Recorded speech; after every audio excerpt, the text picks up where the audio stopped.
Hi, this is Alex from phpacademy.org, and this is another video tutorial created for the new Boston. Now, in this tutorial we're going to be creating a unique hit counter. And by unique hit counter I mean exactly the same as a non-unique hit counter, however we're going to be recording the user's IP address.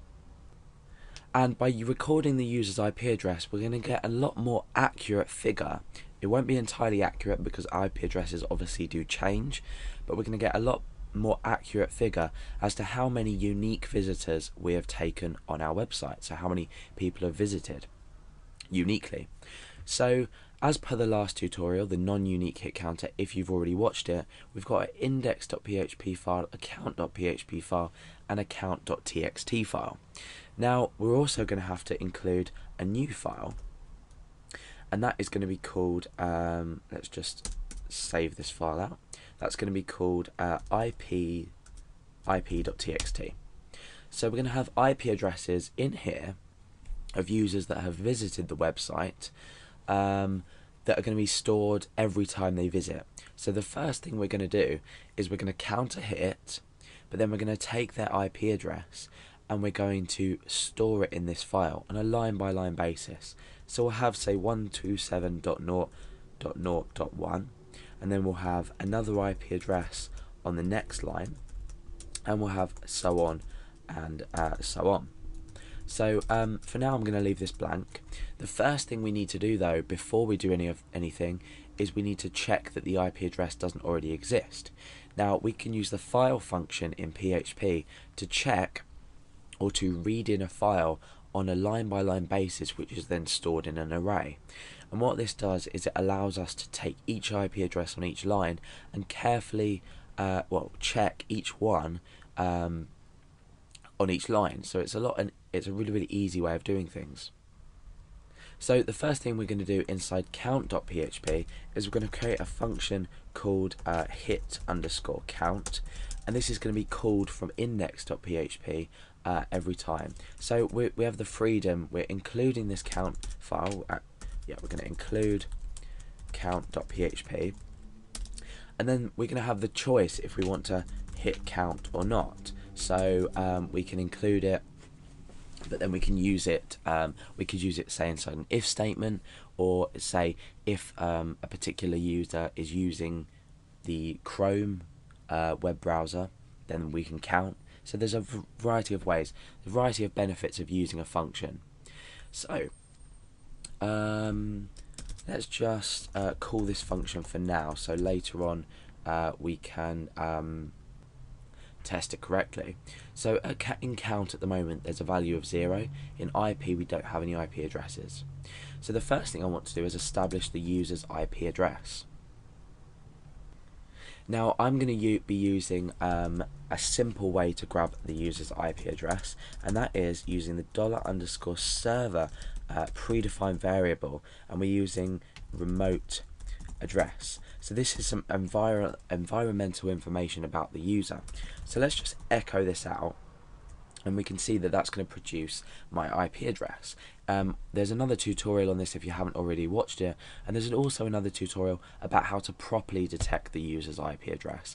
So I'm using this now for the purpose of this tutorial, but I recommend you look up the other tutorial that I've done and read in the user's IP address, or find the user's IP address a lot more accurately. So this is my IP address for now. I'm using a local server, so it's 127.0.0.1. Let's refresh and just blank that. So we've grabbed the IP address. That's something we determined at the start that we did need to do. Let me just swap these files around. Okay, so we've determined the IP address. Now inside hit count, the first thing we need to do is check if this IP address doesn't exist in ip.txt. There's nothing in there at the moment, so obviously for now it doesn't. So the first thing we want to do is we want to open up this file. So I'm going to create a variable called handle, and I'm going to say file. In fact, we can call this IP_file. So file, and it is ip.txt. Now let's just refresh to make sure we don't have any errors. Okay, we're error free. So what we've done now is we've created this variable called IP file, which is now an array, because the function file opens ip.txt, and let's say we have line 1, 2, 3, it'll open each line as an array, as a value of an array. So we've opened this as an array. Now what we need to do is use the for each construct to grab each IP address in there. So we've got each element of the array. So we're going to say for each IP file as IP, and what we can do to test this is we can echo out IP, and we'll put a line break there as well. So in fact we'll use a comma just to show that we've taken this as each element. So there's nothing in there at the moment, so if we refresh we're not going to have anything on the screen. However, if we add, say, test data new line, just pop a load of rubbish in there, each of these should now correspond for each loop of let's go back to the count.php file. For each loop of this IP will be each line. So let's refresh and test that. So you can see that we're grabbing the data on each line, and we can use this separately, so we can check each IP address. These will eventually correspond to IP addresses. So you'll notice that there's a space after each bit of data.